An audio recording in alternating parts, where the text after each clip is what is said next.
की press conference हमारे दर्शकों को बताइए किस मुद्दे के ऊपर है।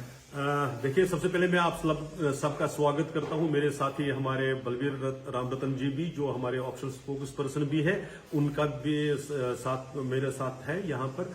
तो हम आज इम्पोर्टेंट एक मुद्दा जो कल भारतीय जनता पार्टी की केंद्रीय सरकार ने, आदरणीय नरेंद्र मोदी जी के नेतृत्व में वाली सरकार ने जो 8वें जो पे कमीशन है उसका जो अनाउंसमेंट किया है, उसका लोगों के सामने उसकी बात को रखते हुए उसका स्वागत करते हैं, आदरणीय नरेंद्र मोदी जी का धन्यवाद करते हैं कि देखिए आपने अपना जो एक पॉलिसी बीजेपी की पॉलिसी है, अंत्योदय और सबका साथ सबका विकास, ऐसे में आपने लगभग 1.25 करोड़ जो एम्प्लॉयज और पेंशनर्स मिलाकर है, ऐसे 1.25 करोड़ परिवारों की आपने चिंता की है। और उनका जो आपने उनके साथ जो वादा किया था कि हमारी सरकार रेगुलर बेसिस पर, अगर आपने पहले देखा होगा जब 1946 से पहला पे कमीशन बना था, तब रेगुलर 10-10 वर्षों के बाद तो कहते थे करेंगे, लेकिन बहुत कम बार ऐसा हुआ, चुनाव को छोड़कर कभी ऐसा नहीं हुआ कि 10 साल के बाद ही पे कमीशन ऑटोमेटिकली गठित हो। लोगों को संघर्ष करना पड़ता था कि पे कमीशन गठित किया जाए। तो इस बार भारतीय जनता पार्टी की सरकार ने सो मोटो अपनी तरफ से इनिशिएटिव लेकर, अभी पुराने 7वें पे कमीशन को जो टाइम है उसमें 1 साल बचा हुआ है, फिर भी उन्होंने समय रहते हुए इसकी अनाउंसमेंट करी है।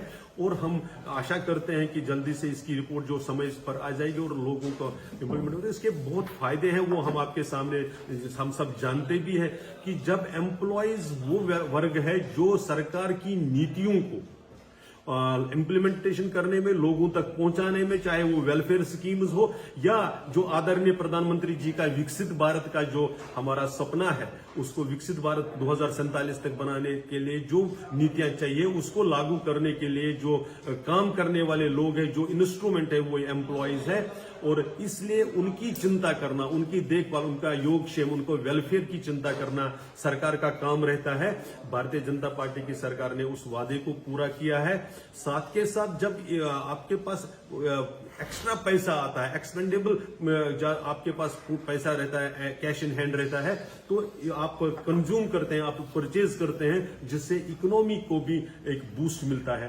तो ऐसे समय में जब दुनिया भर की इकोनॉमी परेशान है, ग्लूमी पिक्चर पेश की जा रही है, ऐसे भारत अगर एक ब्राइट स्पॉट कंटिन्यू कर रहा है तो उसका कारण है आदरणीय नरेंद्र मोदी जी की नेतृत्व, भारतीय जनता पार्टी की लीडरशिप और सरकार चलाने का तरीका। साथ के साथ हम जम्मू कश्मीर की सरकार की भी इस वक्त ध्यान दिलाना चाहते हैं कि आपने वादा किया था डीए के बारे में, बाकी सारे में डीए तो अब आप दे ही नहीं रहे हो, वो तो एम्प्लॉयज परेशान है। उनका जो अपना जीपी फंड है, ग्रेजुइटी है, जो उनका अधिकार है, उसको भी पेमेंट करने में डिले होती है।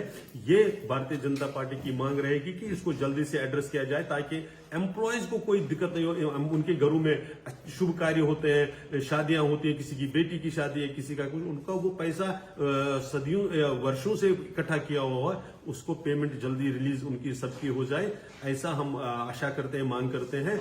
और फिर एक बार आदरणीय नरेंद्र मोदी जी का धन्यवाद और रैना साहब, जिस तरह से आपने कहा कि ये जो है 8वां पे कमीशन जो है लागू किया गया, ये तो आगे सरकारी मुलाजिम, बाकी जो है प्राइवेट सेक्टर में उनकी जो है मिनिमम वेजेज एक्ट को लागू ही नहीं किया गया लंबे समय से, क्या कहेंगे आप?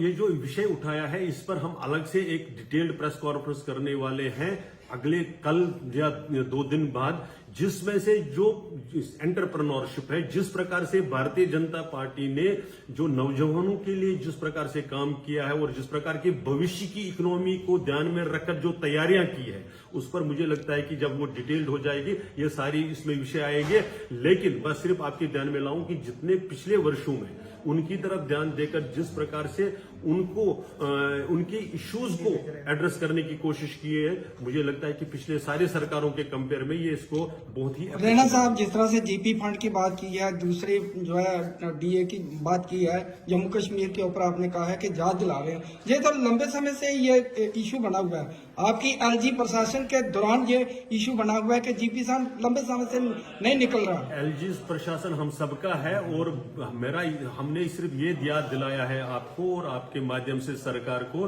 कि आपने अपना मैनिफेस्टो के जरा पन्ने पलटिए। आपने इलेक्शन में क्या वादा किया था, बस उन वादों को याद दिलाकर उनको इम्प्लीमेंट कर दीजिए। हम तो सिर्फ इतना ही कह रहे हैं। बीजेपी ने भी अपने मैनिफेस्टो में बहुत सारे वादे किए जिस थे, दिन वो पूरे हमारी नहीं सरकार हुए। बनेगी हमें किसी याद दिलाने की जरूरत नहीं। जैसे हम केंद्र में यही हम कह रहे हैं कि अंतर कर लीजिए। यहाँ की 2 सरकार करोड़ नौकरियां, 15 लाख बाकी अकाउंट्स सरकार में काला धन वापस आएगा। प्रश्न करने के बाद अगर आप उत्तर देने के लिए जी, जी, हमें बोलिए। अवसर नहीं देंगे तो गड़बड़ हो जाएगा। जी, जी, बोलिए। तो हमारा ये कहना है कि यही हम कह रहे हैं कि केंद्र सरकार आदरणीय नरेंद्र मोदी जी की नेतृत्व वाली सरकार और बाकी सरकारों को कंपेयर कर दीजिए। खटाखट वादा हम नहीं करते हैं, हम जो ऐसा वादा करते हैं जो हम पूरा करते हैं। ये 2 और करोड़ उसी- नौकरियों का वादा किया था, हर साल देंगे।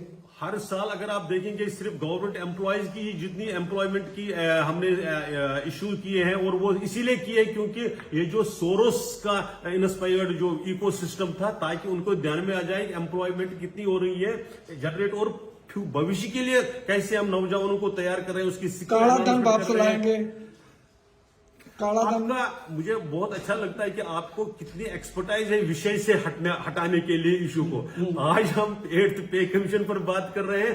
काला धन पर जिस दिन हो जाएगी डिटेल्ड में, तब शायद आपके पास उसके बारे में प्रश्न नहीं होंगे, तब प्रश्न होंगे प्रश्न और बहुत किसी सारे विषय हैं। पर। राणा साहब, लेकिन प्रश्न बहुत हैं। काला धन के बारे में, काला धन सबसे बड़ी बात अगर आप देखेंगे तो काला धन को जनरेट करने की जितनी भी सोर्सेज थे उसको इफेक्टिवली प्लग किया है। और जिनके नाम अभी आए आज वो आप देखेंगे अपोजिशन के नेता इसीलिए बौखलाए हुए हैं क्योंकि उनको लग रहा है कि हमारे गलत में उंगली डालकर ये सारा निकाला जाएगा, इसलिए वो बौखलाए हुए हैं। ऐसे ऐसे स्टेटमेंट दे रहे हैं जो लोग भी समझ नहीं आ रहे कि इनको हुआ क्या है। उनके मेंटल स्टेटस पर क्वेश्चन उठा रहे हैं, इसलिए उस विषय को तो अलग कभी हैंडल करेंगे। Thank you. धन्यवाद, थैंक यू।